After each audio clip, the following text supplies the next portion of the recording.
Selamat pagi, pagi yang indah. Terima kasih.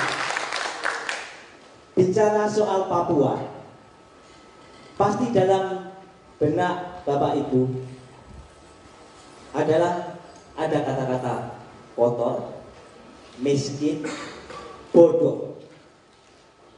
Untuk membangun manusia seperti itu, pasti berpikir perlu membutuhkan biaya yang besar. Hari ini saya, Riswanto dan Bruno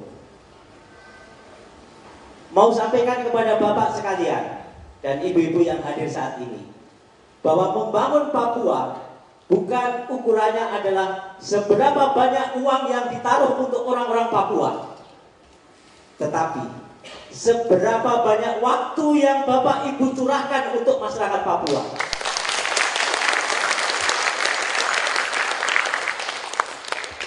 Kami datang ke Papua, saya dari Yayasan Wahana Visi Indonesia, datang ke Papua, datang kepada Pak Bruno, bukan saya datang membawa uang. Saya duduk bercerita dengan Bapak Bruno, apa yang bisa kita lakukan, apa yang kami punya. Kami melakukan itu. Kami banyak diskusi, membuang waktu bersama Bapak Bruno dan juga masyarakat di Kampung Ukinetan.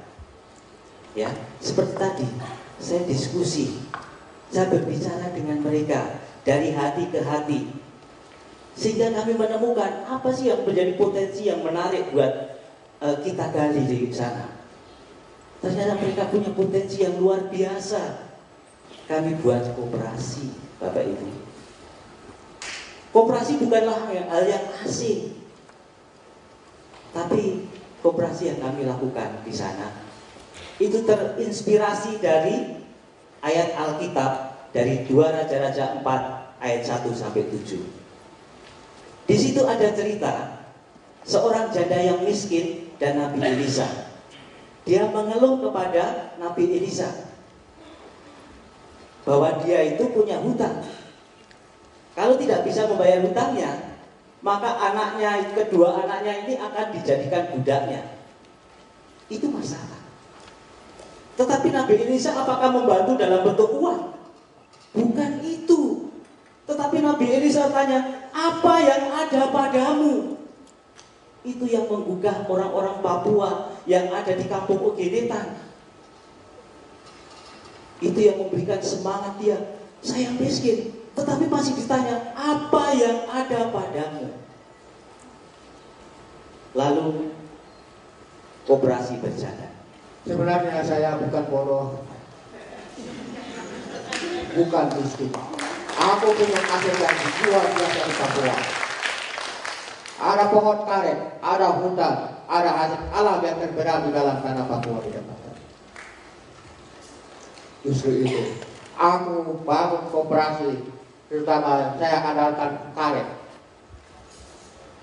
Saya menyadap karet dan saya bekerja sama dengan PT Muntelo dan akhirnya bisa dapat masyarakat petani saya di sana dapat uang secukupnya untuk membiayai anak sekolah, kebutuhan pokok rumah tangga. Dalam satu hal yang anak sekolah yang memang jarak jauh dari 15 kilo dari kampung saya ke kota, yang memang jalannya tidak bagus, namun anak itu rajin ke sekolah, pulang sarap karet dan uangnya dikumpul. Kami dari koperasi siapkan motor, anak itu sarap karet mengejarkan uang ke koperasi dan sudah lunasnya maka kami berikan motor itu. Anak aktif ke sekolah sampai dia sampai tamat berakhir. Itu yang terjadi di sana. Ya. Bukan lagi dia itu miskin, tergantung dari bantuan.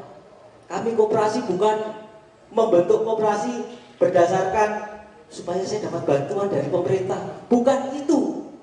Tapi kami sadar akan potensi dirinya, bahwa potensi yang ada harus dikelola bersama. Caranya adalah melalui koperasi itu. Ya. Dan Pak Bruno itu sudah bukan orang miskin. Sekarang itu punya mobil juga. punya mobil trek. Meskipun wajah itu tidak menentukan ya, wajahnya tetap biasa-biasa saja. Saya miskin, tapi sekarang sudah punya mobil, sudah punya kebutuhan bahan pokok, bahan pokok yang saya siapkan untuk masyarakat di sana. Ya. Jadi saya datang ke sana, saya banyak cerita. Apa sih potensi-potensi yang menarik, latar belakang budaya? Ternyata budaya mereka juga banyak. Dulu kalau misalnya perang itu pasti rame-rame, bukan perang sendiri. Saat ini juga memerangi kemiskinan. Jadi memerangi kemiskinan juga bukan sendiri, sama-sama. Maka dikatakan koperasi Nunggu, artinya kebersamaan. Nah, itu. Pak Bruno saat ini juga bukan orang yang bodoh, ya. Meskipun dia tidak tamat SD, Bapak Ibu, tetapi dia hadir di sini, bisa bercerita, berarti bukan bodoh. Pak Bruno juga berbuat sesuatu. Setelah mereka merasakan, bukan terus dipikir sendiri, disimpan sendiri. Setelah saya kaya, saya diam saja. Bukan seperti itu. Tapi Pak Bruno berbagi kepada orang lain. Pak Bruno berbagi pengalaman supaya membentuk koperasi kepada kampung-kampung yang lain. Pak Bruno punya kelebihan bahasa. Saya punya waktu yang banyak membagikan pengalaman kami, membagikan kepada tetangga kampung, kepada kampung-kampung lain, kepada distrik lain, bahkan sampai di kabupaten. Iya, bagaimana caranya Pak Bruno mengajak orang-orang Papua di sana untuk membentuk koperasi? Silakan Pak Bruno. Dia aja kalau biar dia beri nanti nari pada kenal. Jadi ini ada juga rokok ni, wanita wanita juga rokok ni. Dia aja kalau jom sekolah dia tak pernah jadi mana rokok kalau jom sekolah dia baru bina pendidikan semua. Maju